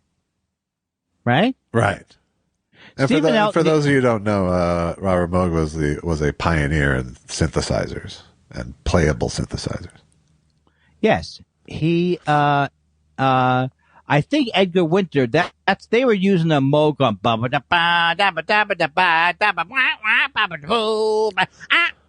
whack whack ski beep beep boo. I think that was Jubilation T. Cornpone from Little Abner, the musical.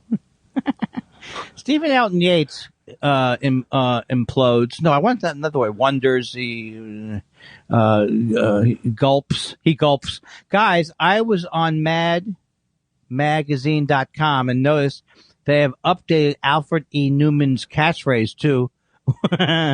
Wait, what? Wait, what? Me worry? That's a good joke. Wait, what? I have been noticing, Josh, that literally it's in every show several times a half hour. Yeah, it's in every show and every commercial. Every show and every. What do you mean? Wait, what? It's a commercial. Wait, what? What? Well, not. I'm ready to take back. I'm ready to have not come back. Not. If it'll help. I really am. I understand. Don't Call Me Lulu says one of the greatest days of my life was discovering the recording of Howard Cosell doing a spoken word version of The Man Who Shot Liberty Valance. The man who shot Liberty Valance. He shot Liberty Valance. He was the bravest of them all. Did I ever tell you the time that that Liberty Valance was in a heavyweight boxing match against Tito Fuentes of the Republican? And do you know who he also went up against? Roberto Dubizzano. Wow, it was a boxing battle royale. I just feel like you wouldn't feel good if I didn't. Tag team boxing has some appeal to me. That's true. What would that be like? Two boxers against just two? A bar fight, really? Hey, Karate Man. Ooh, See? Karate Man. You see how I could call back if I had a memory? Yeah, except no weed so far. It has to be ooh because it's more patronizing and more real. Has to be what? It's more patronizing. It was ooh, Karate Man. Ooh, Karate Man. Ooh. Not hey, Karate Man, like he was pleasantly surprised. That's some good shit. Tom, I'm sorry. Go for it. Tom, the Tom says, see, I'm doing that exactly the way I hear your voice. I Isn't that a great impression? It's hundreds of times I've done it. Tom, the Tom says, you gotta love the AAA insurance ad. 5 seconds, parody of an easily recognizable song, not trying to be funnier than it is, then it's over. Perfect. I'm not aware of this. I know that it's so perfect I haven't noticed it yet. Well, the thing is, I happen to know, and I'm not going to go, I'm going to go on a ledge here and say that they are not the lowest price. It's AAA. Okay, forget it. I don't want to get sued by them. Wait, what? You got me with that. Well, you guys, now I see why they use it.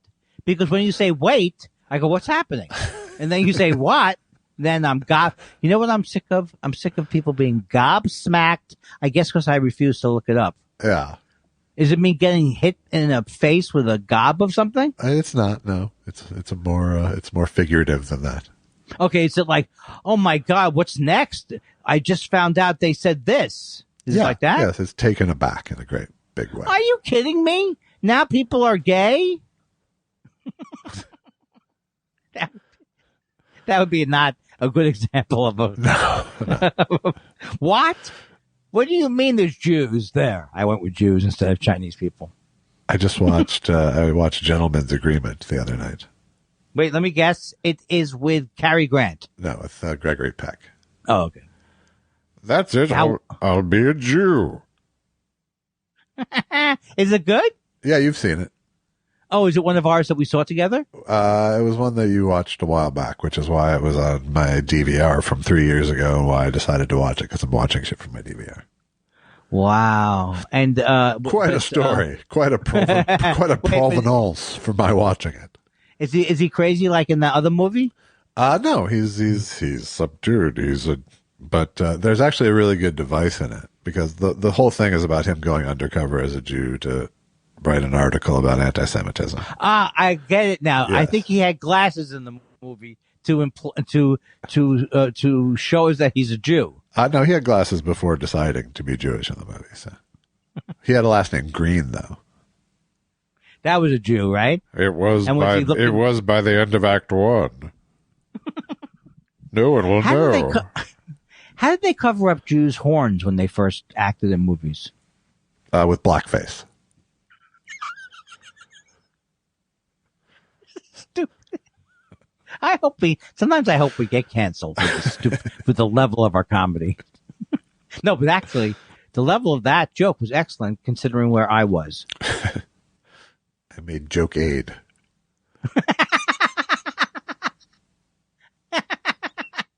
Is it you? Is it Happen Frazier? going? Halpin Fraser says, hi, Josh and Andy. The Molotov cocktail mentioned in the previous show refers to the World War II Soviet foreign diplomat Vyacheslav Molotov, who by coincidence was also a good name for Dennis Miller to pronounce. Choo-choo.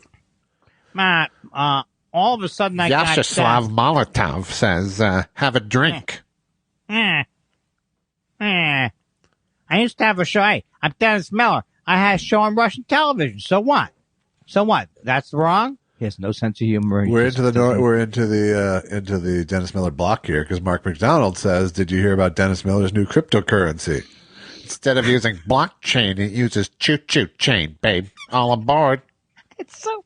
I am now turning around on him, Dennis Miller. Now I think it's delightful that that we'll always be remembering his lovely voice. Right, right, shmoo shmoo? The World Bank's in the news. Okay, I ran out of this. That's the other part of it. I have no interest. Yeah. In talking about him. Afash, Andy. How do you pronounce it? Andy? Andy, I think is how he says it. All right. Thank you, Andy. The Thought Spiral mansion somehow only has 2 rooms. One with luxuriously full-size bunk beds. The other with one very small couch. Who sleeps where?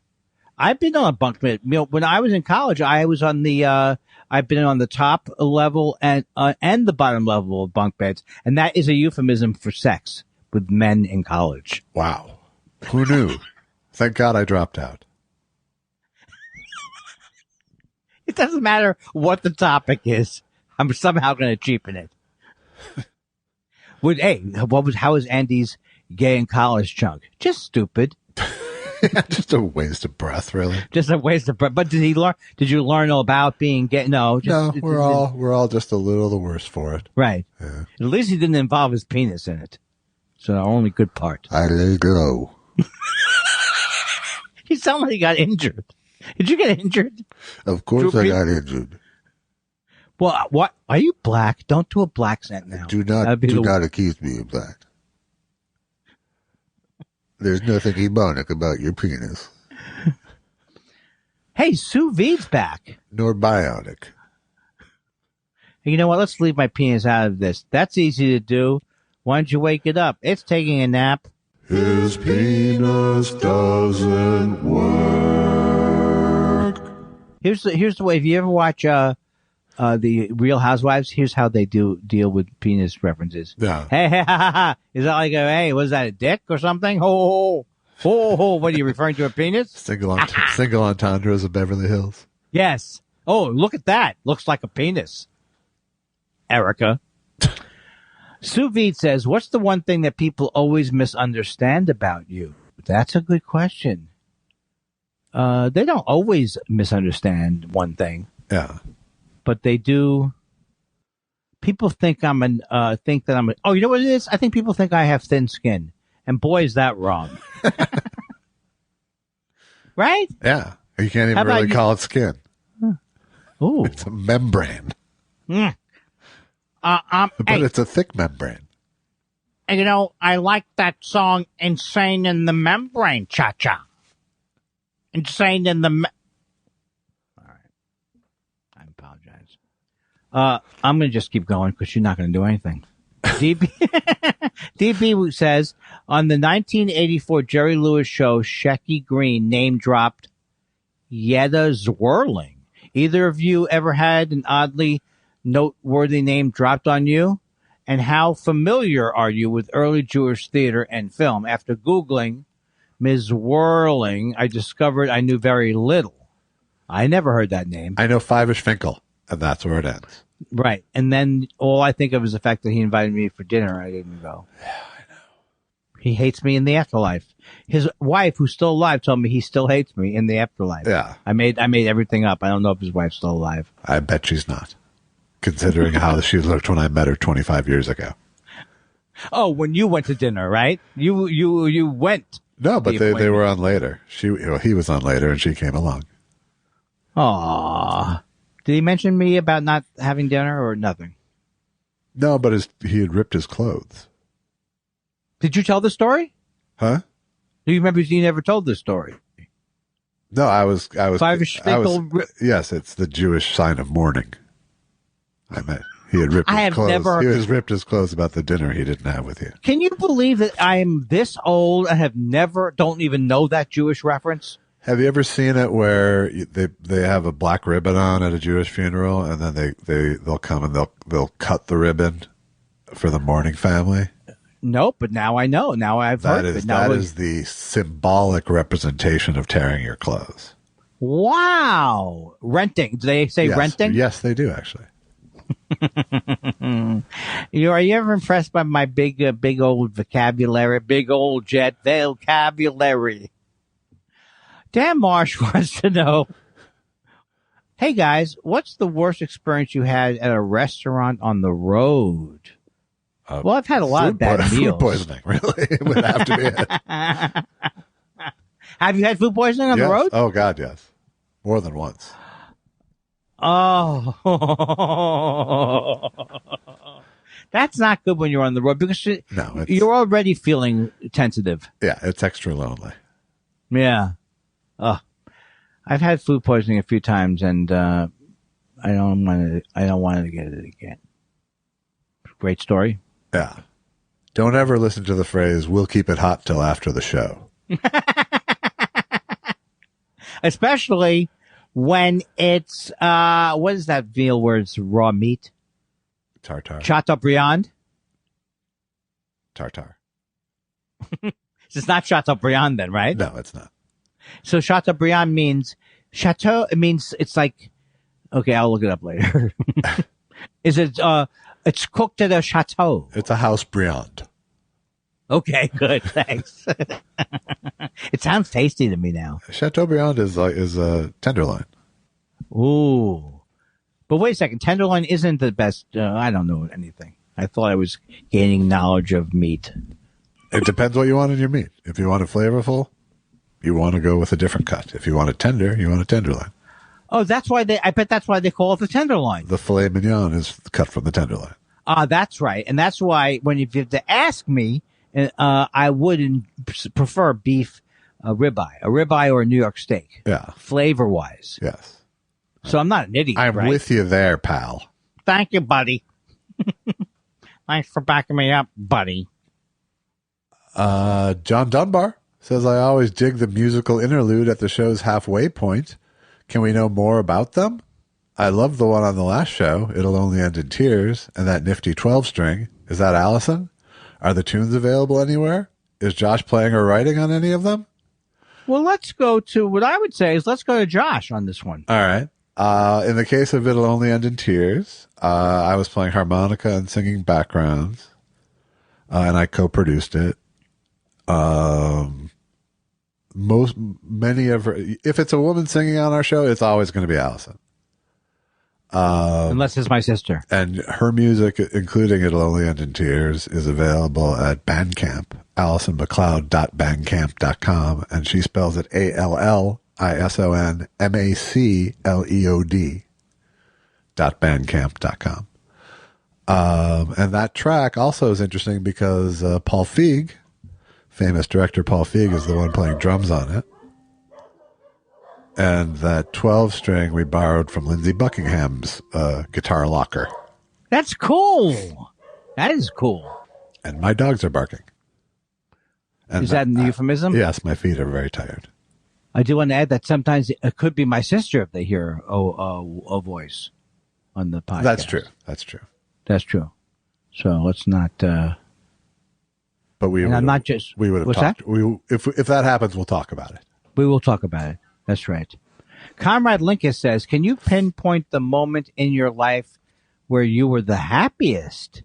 Boy, that is a tough thing because it's going to sound like a cliche, but I think that's it could be now, except for the pandemic. Yeah, well, that's good. Yeah, because I think that I feel happier as a person because I'm slowing down. That's my big thing. Is that I am slowing down, and every time I slow down, it seems to work. Yeah. The speeding up or rushing does not work. Haste makes waste is a actual thing. It's nothing. I can't make it deeper than that. No, I understand. All right, good. I was just trying to think of my own happiest. Oh yeah. You seem to. Why am I answering? Yeah, it's a tough one to answer, but why won't I let you go ahead? I don't know. I don't think I have anything I point to as a peak. I can think of great, periods in my life for sure. I think, when I first was in stand up for those first few years and kind of found my people and was hanging out every night at the clubs in Minneapolis and stuff, I think of that fondly. Right. I think of, I think of certainly in times in the last 10 years or so where I've been making my own shit. I've been the happiest overall. Yeah, that's good. And I would think that people would, I think it'd be like, I don't think people think of me. I hate when I talk this way. Nobody's thinking of you, but people would think of me as being neurotic, which I am, but I'm actually a little bit less neurotic than I used to be. Well, you have the double filter too, because I think anyone who's met you would probably perceive you differently than anyone who knows you through Twitter, for example. Right, and hopefully that's changing. I think the two are probably closer than they ever were. Yes, because the big breakthrough was if you want to speak truth to power, or however you want to say whatever your thing is, no matter how it is, however you want to dress it up, don't get involved. Then don't go back and argue with everybody. Say your piece and get the hell out. We missed Jason. The girls like him. He's handsome. Parton says, we did. Okay. It's Thursday and I'm just getting to the last episode. I ended up going down a very deep Paul Williams tunnel this week. I regret nothing, but feel like I neglected you guys. I'm sorry. Well, also, I like Paul. I love Paul Williams, so I don't think I could. Is he alive? He's still alive, right? Yeah, I believe. I think he still is. But there was a doc several years ago called Paul Williams is Still Alive. I saw that doc. It was excellent. I also saw the doc about Oasis, which I enjoyed very much. Yeah. I don't have anything more to say about it, but they did have some good songs. I never even knew who they were. Did you ever like them? Oh, we talked about this. Yeah. I mean, I like their hits. Yeah, really great. And I wouldn't want to get in their bad side. I used to do, Please Don't Put Your... Oh, Don't Look Back in Anger in a band. What? That's a great song. And what else was I going to say about them? It was a great song. They were... Oh, you know what I was thinking about? That I know that the parallels with the Beatles were like, you don't want to stretch that parallel, but I noticed to me that he looks like the Beatles would have looked in the 90s. You know what I mean? That both those guys. That's my superficial. They kind of had a cool hairstyle, and that's how the Beatles hairstyle would have developed. Yeah, I don't know. I don't know if that's true because that initial Beatles hairstyle was pretty avant-garde at the time. Right. These guys, that's what I'm saying. It's like, now we're handsome. I don't know what I'm saying. It fell apart. But it did make me want to listen to this stuff. But it really made me realize I did not grow up in England. Because when you're just realizing that now? Well, not just realizing. Or you really just cemented the fact that you didn't grow up. I just think there could be no place that you'd want to grow up with if you were scared of having sibling rivalries. And I mean, my brother didn't beat me up, but I mean, it seems like that's just part of the English thing is you're going to beat the shit out of your brother, your family. And that's not my style. Right. But then again, you're going to beat someone up if you go to a soccer game too. So that's true. They scare me over there, those people. Yonkers Gary says Thought Spiral is the only reason I get out of bed on Mondays. Further, the other 6 days are worthless. Question for Andy. What gets you out of bed in the morning? Nothing really. I prefer to sleep CPAP failure.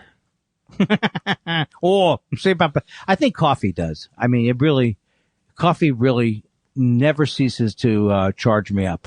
It'll get me excited. But is that what gets you out of bed? The excitement for coffee No. starts to exceed the excitement for sleep? No. I get out of bed because I've either given up trying to sleep or I'm still having trouble with what I thought would be at some point in my life. You get a good night's sleep. Yeah. Are you getting a good night's sleep or it's hard because of pain? It's getting better. That's good. Yeah. All right. Well, let's not get excited. I don't sleep great every night, but I've gotten several good enough nights of sleep lately. That's good. If you want me to come over and it made me sick. Dana Schwartz, or as we like to call him, Dana Warbucks. I know I haven't written in a while, but wanted you to know I'm still here and listening every week. I'm very glad about that. But I seem to have run out of questions to ask, which it doesn't speak poorly of you, Dana, I have to say. That's right. There's a lot of people on here stretching at this point. That's right. We wish we had more of that spirit. In 3 months, I'll hit 70. And at this point, I think I've found out just about everything I want to know. Pretty good. It says one of two. And there's this two. Here it is. So you two are so much younger than me. Maybe I could help you out by letting you ask me about important lessons that I've learned from my long life. Or maybe just tell me something I don't know already. Thanks, Gents. Best wishes. Oh, wow. I didn't know he was going to be 70. This is, okay. Well, I've learned, I don't think I've learned. I think we are the beneficiaries of his passive income. Well, congratulations on, when's it going to be? 3 months? Well, we'll make a big to-do about it. Then. Sure. And I'm glad you're listening to the show, Dana. And I have not learned, I think I just said what was the most important things I learned, which was haste makes waste. Yeah, something like that. Something really like early bird catches the hoo-hoo. Richard Cole. Oh, thank you, Dana. And I'll try to think of something to inform you with, because I don't really, though I'm substantially younger than you, I've run out of questions myself. Thanks for making sure to stress that. Richard Cole says, I didn't mean you, I meant Dana. Oh, Dana, that's right. Okay, I took it personally. What's your favorite, Richard Cole wonders, what's your favorite Stanley Kubrick film? Andy, do you listen to anything, music or podcast when you're taking a walk? Well, is that a joke? Haven't I talked about it? Yeah. Maybe I haven't. Yeah, I do listen to podcasts mostly. Yes, that was a joke. Oh, God. Jesus Christ. I think maybe it wasn't. Maybe it wasn't. Maybe it wasn't. Maybe it was a sincere. It's just on the heels of last week's Snarkfest. I think 2001 maybe, or what would you say the best one is? My favorite is Strangelove. Well, that is a great movie. Dr. Strangelove, probably followed by Clockwork Orange and Paths of Glory. Oh, I don't remember Paths of Glory that well, so I should see it again. That's pretty great. Oh, Clockwork Orange. I forgot about Clockwork Orange. That's like an amazing movie. I guess I mixed up Anthony Burgess with the fact that Kubrick directed it, right? Yeah. I'd put The Shining before, I put 2001 like around number 5 for myself. Well, I put it in there just like because it was like you say about Citizen Kane. People like it when you put it in there. Hey, I like that Citizen Kane. Yes, you're right. I think The Shining, some people don't like The Shining who read the book or something, but I loved The Shining. I mean, it was scary as hell to me. Yeah. I never read the book, so. Right. Well, what are we taking what are we doing, a paper? Go ahead, read Q-Mock, right? What do you think? Q-Mock. Q-Mock says, see what I do? I do, Q-Mock says. Oh, you did a good job with that. Could the greatest sitcoms have worked with different actors in the key roles? For instance, could the Dick Van Dyke Show scripts work with someone like Ted Danson instead of Dick? Well, in that particular case, no. Right? I mean, except that you're saying it could have happened. But it's a totally different role it wouldn't be a good role for Ted Danson. Yeah, I mean, it was, I think in the case of the Dick Van Dyke Show, we know from one example, which is that cast was the second cast of that show. Right. It was Carl Reiner. Carl Reiner right? and Morty, Morty Gunty was in the Maury Amsterdam role. Oh, I didn't even know that. That's pretty amazing. Wow. So they totally recast it. But and then the show itself was built around Dick Van Dyke's skill set.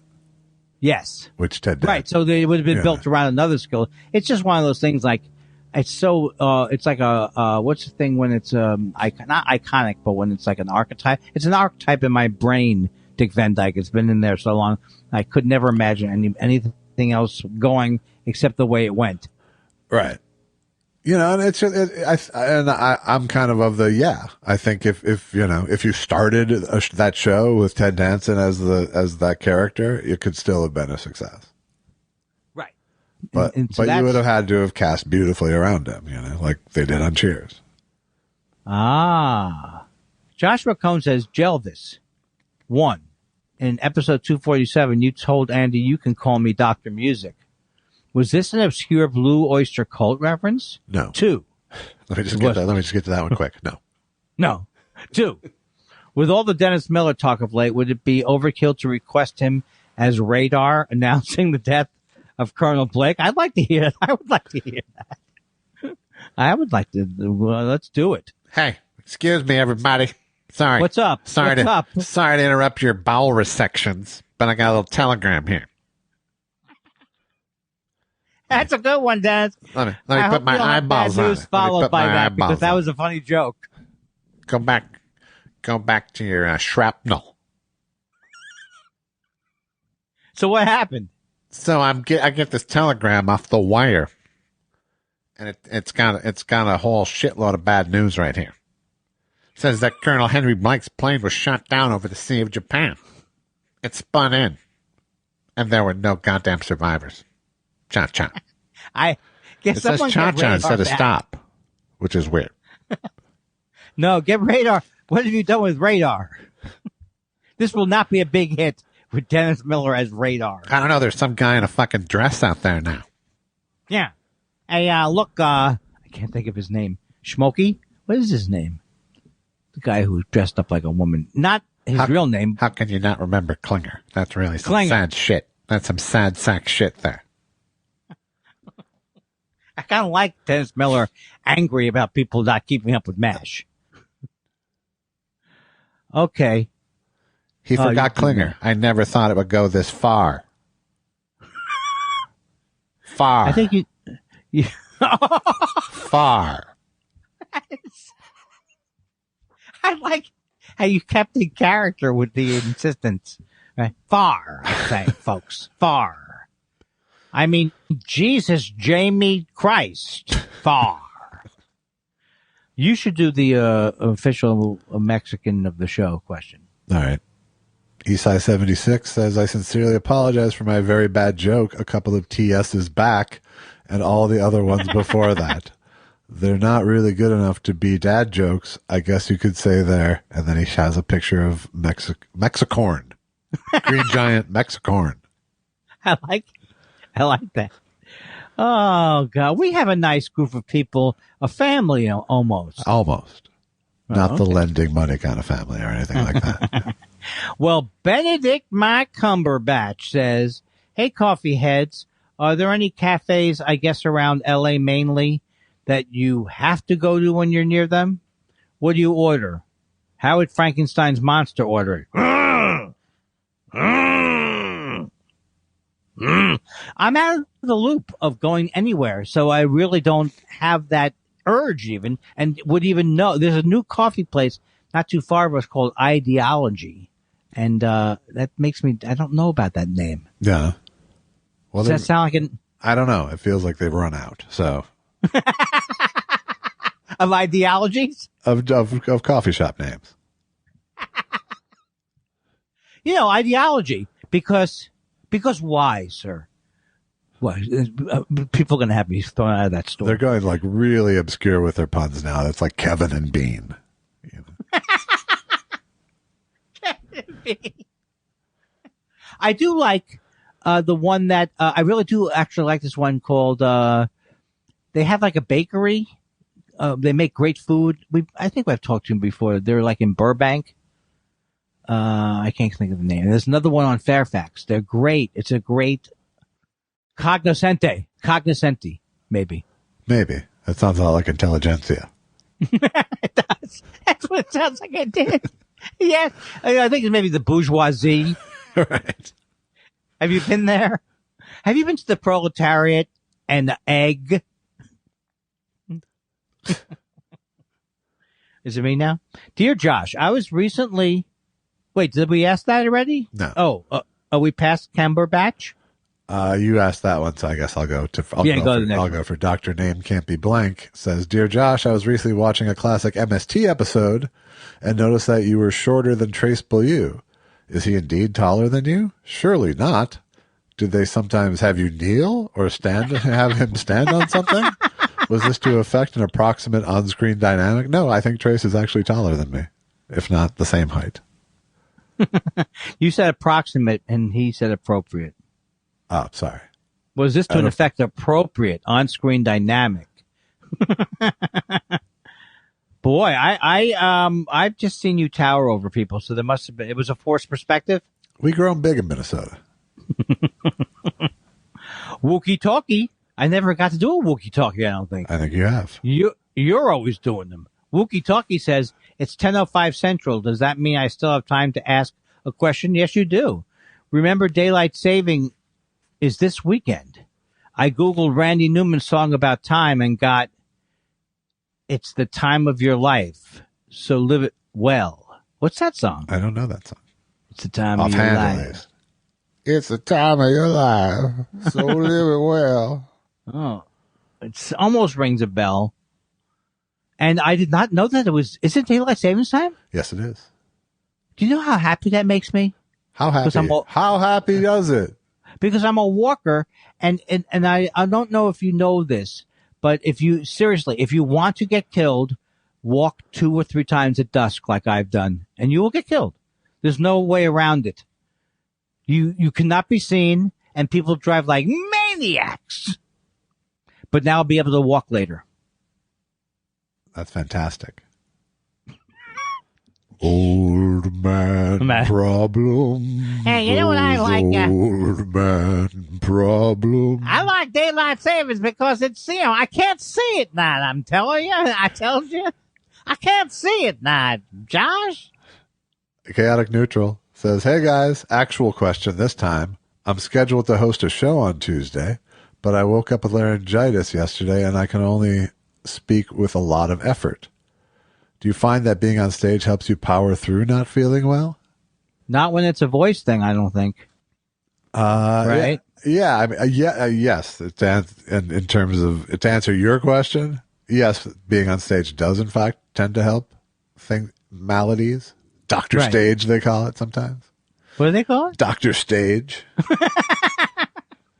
Who calls it? I don't think anyone does.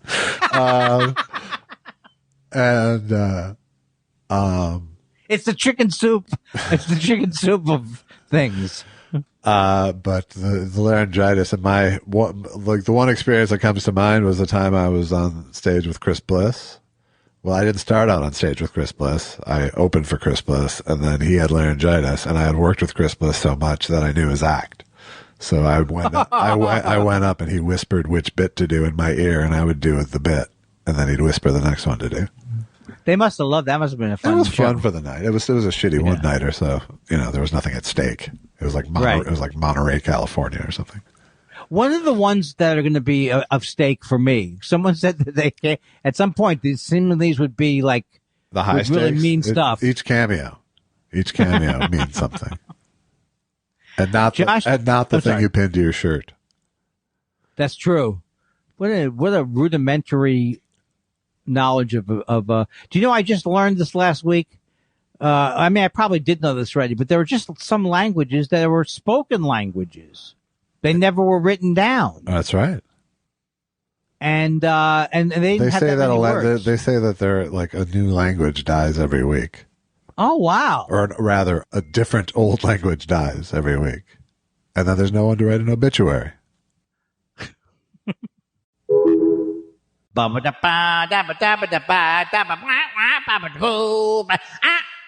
Whack, whack, ski, beep, beep, boo.